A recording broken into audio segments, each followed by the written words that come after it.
All right. So today we're dealing with complex numbers. A complex number is a set of all real and imaginary numbers. Yes, imaginary numbers, just like my friends. Okay. A complex number consists of two portions: the imaginary portion, and the real portion. Okay. And there are more imaginary numbers than there are real numbers. There's a larger group of numbers, imaginary. The imaginary number I is the square root of -1. That's what it is. And the reason it's imaginary is there is no number you can multiply times itself and get a negative. So you can't take the square root of a negative, right? That's the idea behind this. So what we've done is over the years come up with a solution for being able to work those problems. Now, it first came out for use, the idea of allowing the square root of a negative, as long as it was a step in your solving process, but not part of your final answer. So if you were working a complex equation or a difficult equation, and along the way you ended up with the square root of a negative number somewhere in the process, it used to be, no, you can't do that, you're not allowed to do that, and it didn't work. Well, then they said, well, as long as it's just a step in the process of solving and not part of your actual final answer, that's okay. We can do that. Well, that has since changed. They've accepted the idea of, yes, you may have an imaginary solution, a complex solution to a problem, and we're okay with that. And then it turns out, as time progressed, that there are real applications of this with in electricity and magnetism. If you are working certain types of problems involving electricity and or magnetism, and by the way, electricity and magnetism, the equations for both are nearly identical. In fact, they're essentially interchangeable, because electricity creates magnetism and magnetism creates electricity. The field of one will cause the field of another. Okay, if you've ever done electromagnet, same thing. Passing metal through an electronic field will create a magnet. Passing metal through a magnetic field will create electricity. And so it is interchangeable. And there were problems where you actually had to get, as an answer, an imaginary number. I had to be part of your solution. If you didn't have I as part of your solution, they're not going to work. Which is really strange that you have an actual hands-on building thing that you were making, that if you don't have an imaginary number as part of your equations, designing it and testing it and working it, it's not going to work right. So it's kind of a strange thing. We're going to be working with simplifying them. The complex number plane, you can graph complex numbers just like you graph regular numbers. They are two parts, the real portion and the imaginary portion. The real portion is the x-axis, the imaginary portion is on the vertical axis, so you can plot them as if they are coordinates. Okay? And then we get the complex conjugate. The conjugate of a plus bi is a minus bi. The conjugate, and we're going to deal with using these later today, is essentially you change what's in between the two numbers, between the real and the complex portion, you change the sign. If your original complex number is like 5 minus 2i, its conjugate would be 5 plus 2i, and vice versa. And there's a reason for using those. Okay. So you have to have this memorized. We do not write the square root of -1. We put I instead. And every power of I can be reduced to a single power of I. Every single one. If you have I squared, or I cubed, or I to the 5th, or I to the 200th, or I to the 301st, in your answer, it is wrong. Any power greater than 1 for I can be reduced. And it's a fairly simple thing. I, by definition, is the square root of -1. Now, if you square a square root, you get what's underneath. So if I take I and square it, I squared is negative 1.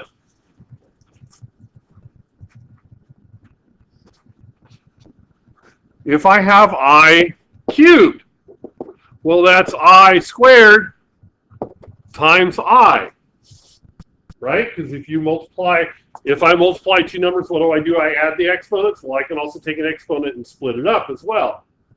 So I cubed is I squared times I. Well, I squared is negative 1. So I cubed is negative I. I cubed can be reduced to negative I. Because what is I squared? I squared is negative 1. So this is negative 1 times I, which is negative I.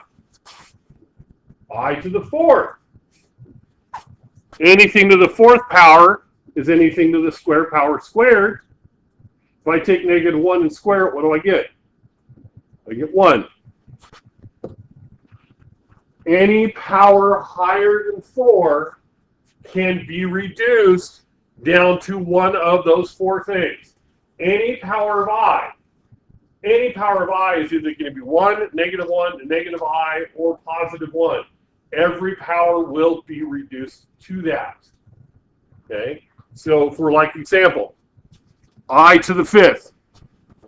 I to the fifth power is I to the fourth times I to the first. Because what do you do to exponents when you multiply? When the base is the same, you add them, which means you can split them up. Well, I to the fourth is what? It's 1. So that means this is 1 times I to the first. So that's I. And the same thing goes for I to the sixth. This is negative 1, because I to the sixth is I to the fourth times I squared. I to the fourth is positive 1. I squared is negative 1. 1 times negative 1 is negative 1. And this becomes negative I. And then I to the eighth would be 1, and so on, and so on, and so on, and so on. If you give me an answer that has I to a power larger than 1, it's wrong. They can all be reduced, which is what's really nice about some of this stuff. Okay. Simplifying imaginary numbers. Well, square root of negative 5. We're not allowed to have a square root of negative 5 because you can't take the square root of a negative number. However, because we are smart and intelligent and we can invent things to make us work problems, that's one of the nice things about math. If you have something that doesn't work, if you come up with something that's odd and strange, you can go, listen, I kind of don't like this, but I can come up with something to let me do it. You create a definition for something that works, and you can use it. The square root of negative 5 is the square root of negative 1 times the square root of 5. And what is the square root of negative 1? I. So that's I root 5. And yes, you always put the square root at the end. If you still have a square root, you put it at the end. Okay, proper orders. Put all your numbers and letters in front, square roots at the end. So you don't write this as the square root of 5i, because sooner or later it's going to end up looking like that, which is wrong. That's why you always put it in front. Whenever possible, you always put everything else in front, put the square roots at the end. Square root of negative 9. Square root of negative 1 times the square root of 9. Well, what's the square root of negative 1? What's the square root of negative 1? What's the square root of negative 1? There, you guys are getting it. What's the square root of 9? 3. So this is I times 3, but we always put the numbers first and variables last. So that's 3i.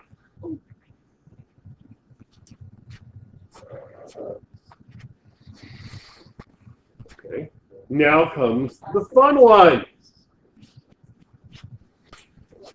square root of -1 times the square root of 24. And the square root of -1 is, oh, you guys are weak. It's not that early. Square root of 24. Is 24 a perfect square? Is 24, the square root of 24, simplifiable? Yes, you can rewrite it. We're going to simplify our radicals. What's the largest square that goes into 24? Or think about it this way. Two numbers that multiply to give me 24, and one of them is a perfect square. 4 and 6. Square root of 4, square root of 6. The square root of 4 is 2. So this is 2i root 6. And yes, that is numerically how you write it. Constants in front. Letters in alphabetical order, although actually I should become before any variables, because I is technically not a variable. I is a constant. I is not a variable in this case. I is negative square root of -1 by definition, followed by any variables, followed by any radicals. Radicals always at the end. Okay? Always put any radicals you have at the end. Don't put them in the front. That way you don't accidentally put stuff underneath the square root sign that does not belong there. It happens all the time. Okay? Your turn. Simplify. Rewrite. Okay, so the first one, square root of -1 times the square root of 36. This is I. This is 6. So my answer is 6i. Next one is fairly simple. Square root of -1, square root of 11. Square root of 11 is not simplifiable. Square root of -1 is I, so that's I root 11.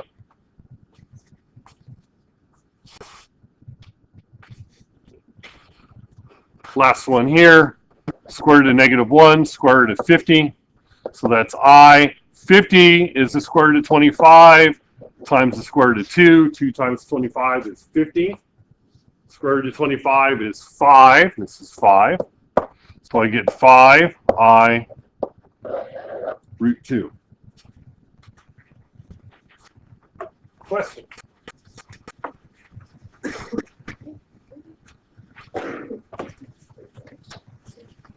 Okay. Perform the operations with complex numbers. This is just like this works.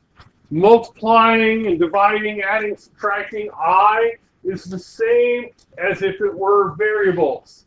If that was 2x times 6x, you'd be able to do that no problem.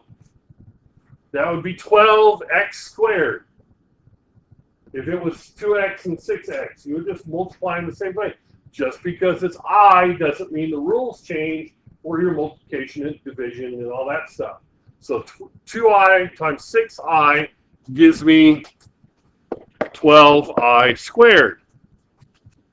However, what did I say about powers of I that are larger than 1? You can simplify and reduce them. I squared is -1, so this is actually -12.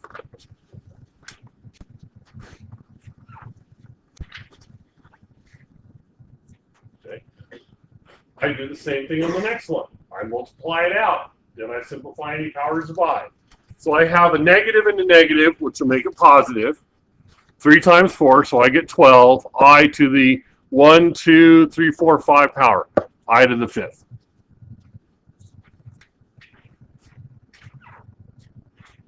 Okay. Now, any powers of 5 greater than 4. Here's what you do. You take that power, divide it by 4. Your new power of I is the remainder. I actually get 3 seats right up in the front.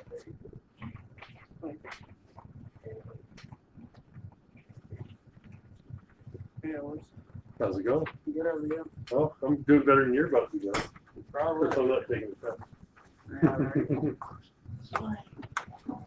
Okay. So, any power of I greater than 4. Here's what you do. Take that power divided by 4 and use the remainder. Okay, so 5 divided by 4 goes in once, but what's my remainder? 1. So this is the same thing as 12 I to the first.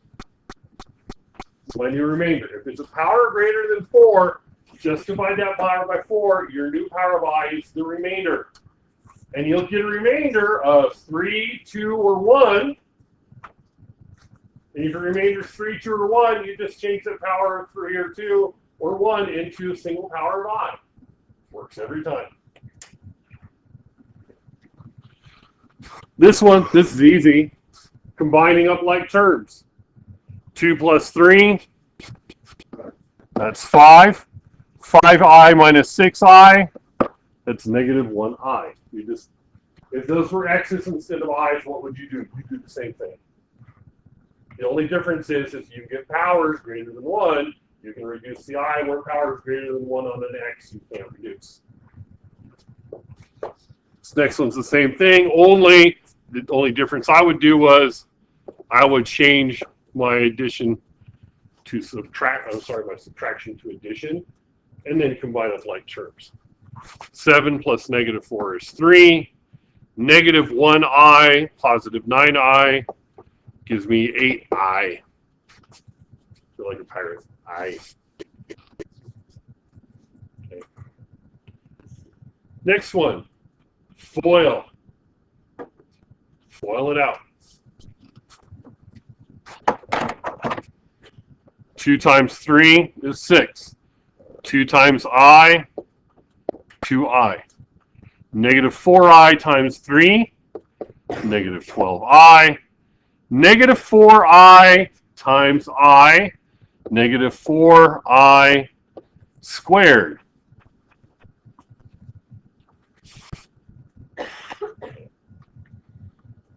I squared is what? Negative 1. I squared is negative 1. So negative 4I squared, this is actually plus 4. Because I squared is negative 1, so negative 4I squared is actually plus 4. Combine up like terms. 6 plus 4 is 10. 2I minus 12I is negative 10I. You should never have any power of I greater than 1 in your final answer. You're going to have a lot of I squareds. I squared is negative 1. Get that 1 down because that's the biggest one you're going to have to deal with. I squared is negative 1. But you should have all your powers of I, the first 3, memorized, what they are. Okay. Last one, same thing.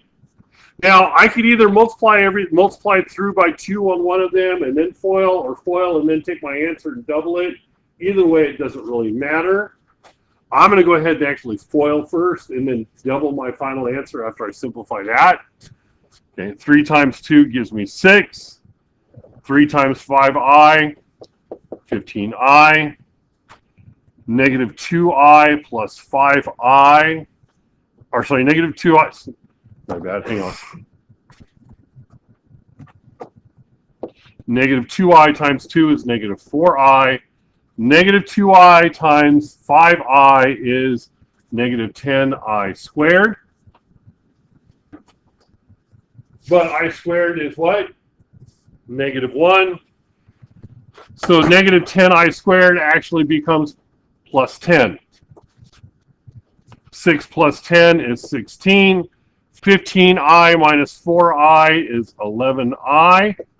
Now this does not include the 2 that was out in front. So I just have to double everything. Yes? You could double it in the beginning, but be careful if you do that. It is not 2 times all. It's not 2 times everything. Remember, it's 2 times just the first one or 2 times just the second one. That's a mistake that a lot of students do. Is they'll take this out front and they'll just multiply everything all the way across times 2. So it just becomes 2 times 3 minus 12. Yeah, so you just would do 2 times this. This would become 6 minus 4I, and then FOIL it out if that's what you want to do. Either way, if you do it, you'll get the same answer. 32 plus 22i. Either way, you'll get the same answer in the end. And that's okay if you want to do that first. I like to FOIL with smaller numbers and then just take whatever's out front times whatever I get at the end. Because I think FOIL with smaller numbers works a little easier, but the choice is yours. It is. The choice is yours. Okay. Questions? Like I said, this is just like multiplying all this stuff that we did here. It's just the same as if it were x. The only difference is if you got x squared, you're stuck with x squared. Here you get I squared. You can get rid of the I squared by making it -1. And you have to do that. Your turn. Do those. Okay, so let's go ahead and do these. So the first one, -3i times 5i is -15i squared, but I squared is -1, so this is 15. Next one, 2i, 3i squared, 4i to the 9th, 2 times 3 is 6 times 4 gives me 24. I to the 1st times 2nd times the 9th is 1 plus 2 is 3, 3 plus 9 is 12, right? Yeah. I to the 12. 12 is evenly divisible by 4. So I would have the remainder of 0, and anything to the 0 power is 1. So I to the 12th is actually 1. So I just get 24.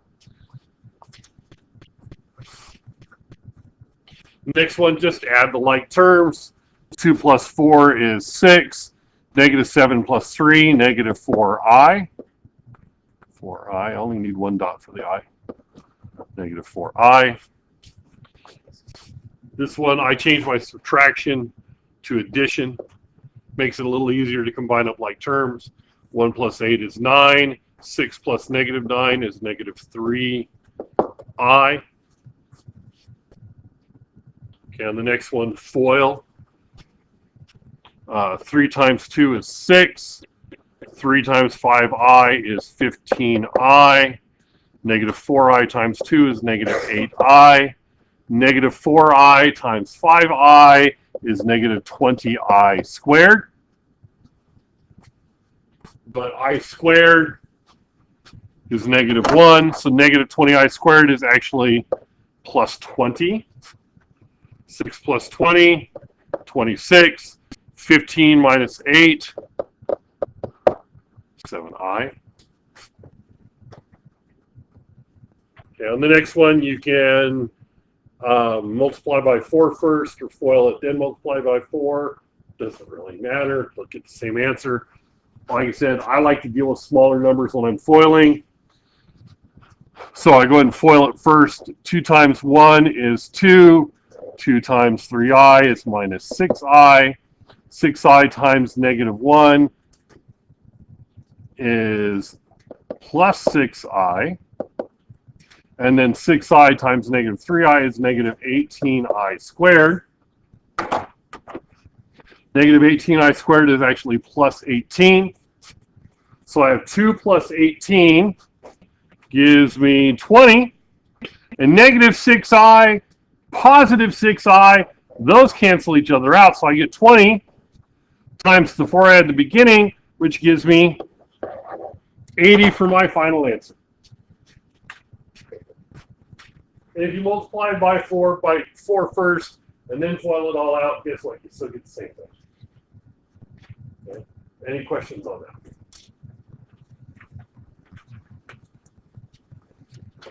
Okay, reducing powers of I. So I talked about this briefly before. Let's get into this. All of those are reducible to I, 1, -1, or -I. Your answer will be either I, -I, excuse me, I, -1, -I, or +1. One of those 4 answers. Those will become one of those 4 things, and all you do is take the power, divide it by 4, and your new exponent is the remainder. So 9 divided by 4 is 2 with a remainder of 1. So this becomes I to the first power. 23 divided by 4 is 4. 23 divided by 4 is 5 with a remainder of 3. So this becomes I cubed, but I cubed is negative I. 30 divided by 4 is 7 with a remainder of 2. So I to the 30th becomes I squared, and I squared is negative 1. And then 100 is evenly divisible by 4, right? There's no remainder. So this becomes I to the 0 or I to the 4th or however you want to work at it, but it just becomes 1. If your power is evenly divisible by 4, that's just plain old 1. It's easy.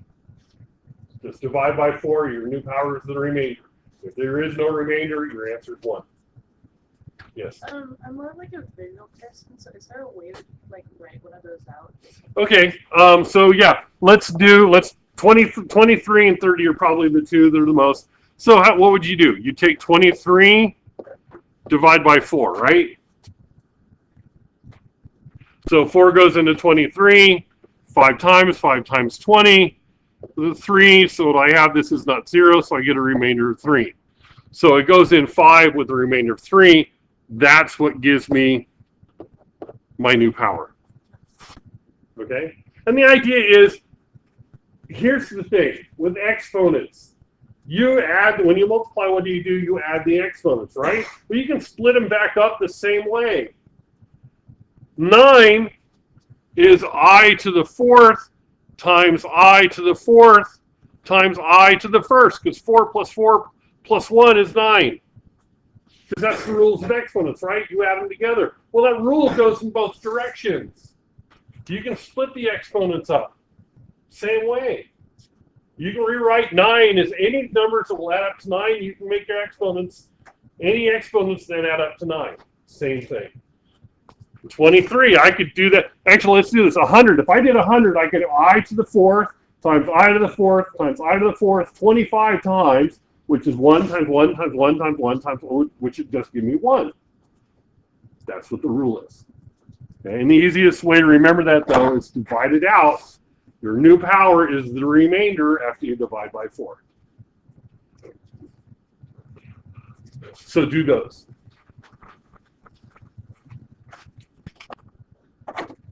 Okay, so 15 divided by 4 gives you a remainder of 3. So this becomes I cubed, which is negative I. 62 divided by 4 gives you a remainder of 2. So this would be I squared, which is negative 1. 34, same thing, gives you a remainder of 2, which is I squared, so that's negative 1. 253, let's see, 200 goes in evenly. 52 goes in evenly, so this would be a remainder of 1, so that would be just plain old I. Okay.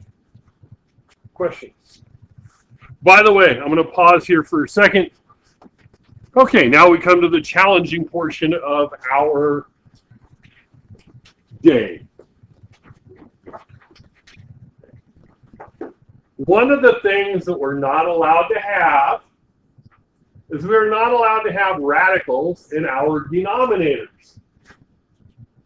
One of the rules that somebody came up with, and it makes sense for some things, but not for others. But one of the rules we have is you're not allowed to have a square root in your denominator. And we are supposed to rationalize the function, i.e., get rid of the square root in our denominator. And I is a square root. It's the square root of negative 1. So we're not allowed to have i's in our denominator. We have to get rid of them. In order to get rid of them, we're going to multiply each one of these fractions by 1. We're going to multiply every single one of them by 1. Because we don't want to change their value. We just want to change how they look. And what do you multiply by multiplied by 1, you do not change their value. The first one's the easiest. I have I by itself in the denominator. I don't have any other things added or subtracted. I want to get rid of I in the denominator. I multiply it times 1. I over I. 1. Right? All I'm going to do is change out looks. I'm not going to change what's worse. So I'm going to multiply times I over I. That gives me 3i in my numerator, 2i squared in my denominator. Once again, what is I squared? Negative 1. So that becomes negative 1. So I have negative 3i over 2. Look, no more radicals in my denominator, no more I in my denominator. The next three are not quite so easy. But you may or may not remember on your first page of notes, we talked about the conjugate. We're going to multiply by the conjugate of the denominator. The conjugate of the denominator is the denominator with the sign between the two numbers changed, between the real portion and the imaginary portion changed. So the conjugate of 2 plus 5i is 2 minus 5i. So I multiply by 2 minus 5i over 2 minus 5i.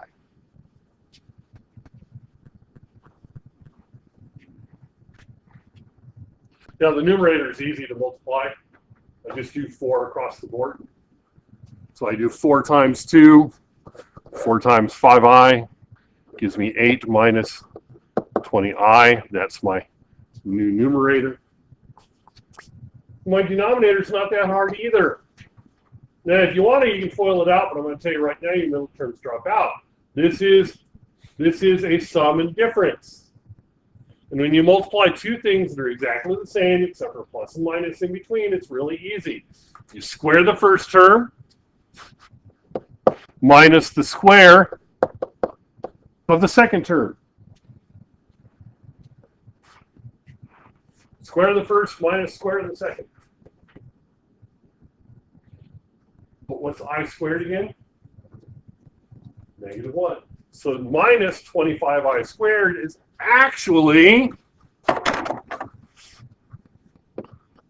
plus 25.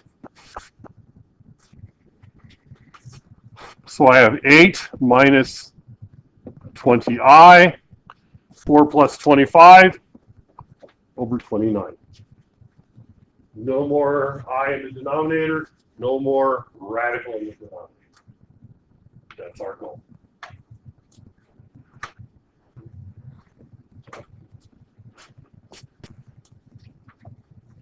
Okay, same thing. So I multiply by the conjugate, which is my denominator, with instead of 2 minus 3i, it's 2 plus 3i, and 2 plus 3i. That's what the conjugate is. You just change the sign between the real and imaginary portion. If it's originally plus, you make it minus. If it's minus, you make it plus. Numerator on this one's a little harder to do. Not that bad. You FOIL. 5 times 2, 10. 5 times 3i, 15i. 4i times 2, 8i. 4i times 3i, 12i squared, all over. And then I multiply the bottom, and by the conjugate, it's really easy. Square the first term, minus square the second term.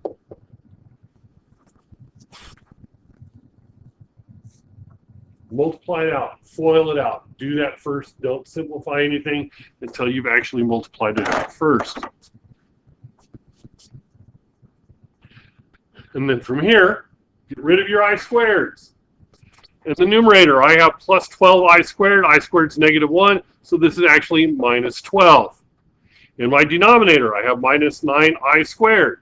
I squared is negative 1, so this actually becomes plus 9. Combine up the like terms. 10 minus 12, negative 2. 15i plus 8i is plus 23i.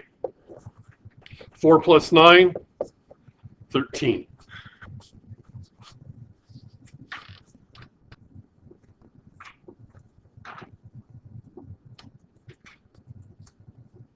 So what am I going to multiply the next one by? Yeah, 3 minus 4i. 3 minus 4i over 3 minus 4i. FOIL out your numerator. 2 times 3 is 6. 2 times 4i minus 8i. 2i times 3 minus 6i. 2i times 4i minus 8i squared. My denominator, square the first. 9 minus square the second. 16i squared. Yes. Yes, and that's what I'm about to do. So any I squared, I like to multiply it out first and then get rid of any I squareds in the separate step.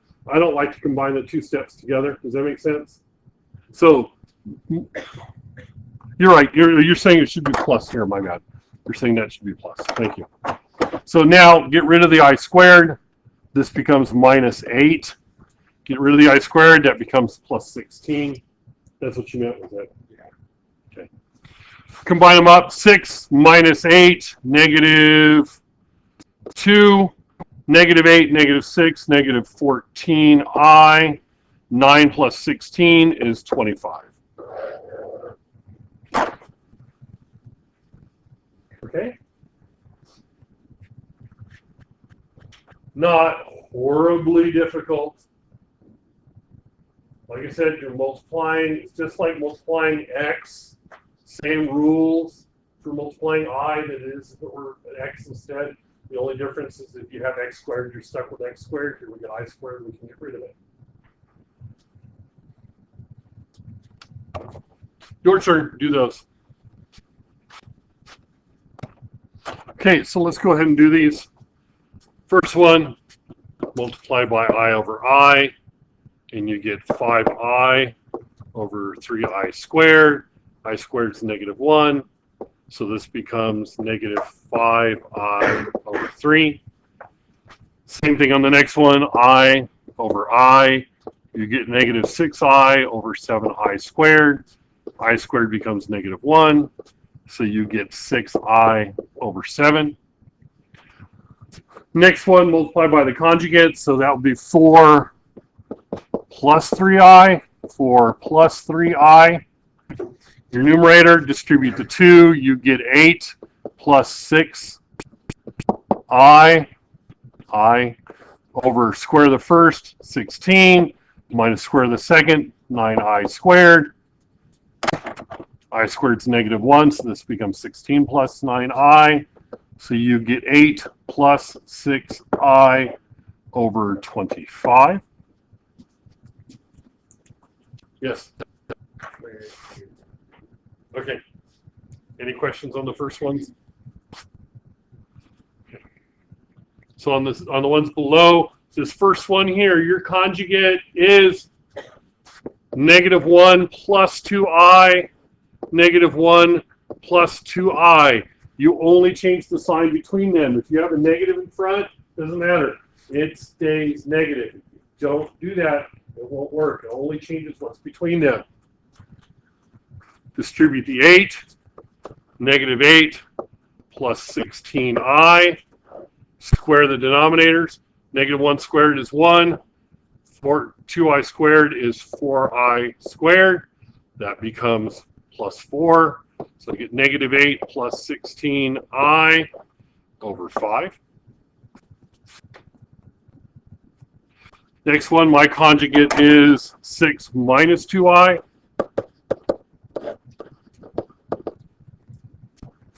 So FOIL out the numerator. You get 6 minus 2i minus 18i plus 6i squared.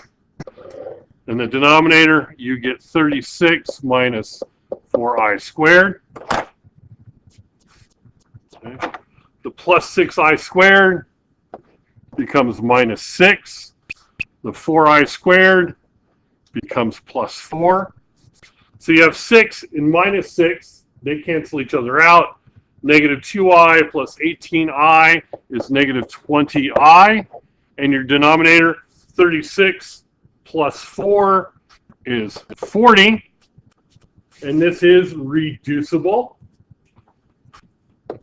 Become negative I over 2.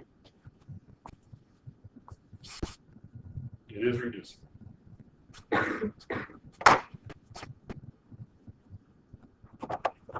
Okay, and the last example from here, your conjugate is 5 plus I, 5 plus I, 5 plus I gives you 10 plus 2I plus 15I plus 3I squared over 25 minus I squared. I squared is negative 1, so this becomes minus 3. This becomes plus 1. So 10 minus 3, 7, 2I plus 15I, 17I. Denominator is 26. Questions? Okay, and this is actually really easy, the next part, graphing complex numbers. It's really, really quite simple. Your 3 is the same as your x. Your first number is your x.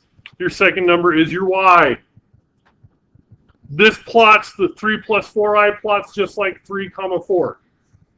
So this first one here, 3, 4. That's it. The next one, 2 minus 2i, this plots the same as 2 negative 2.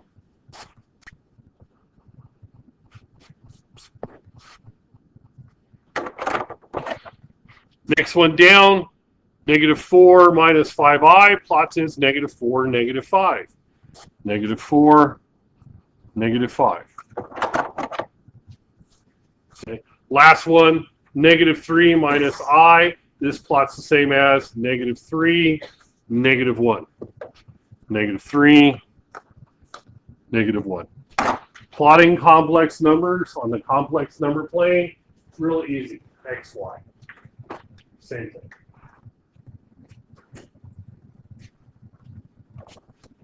Do those.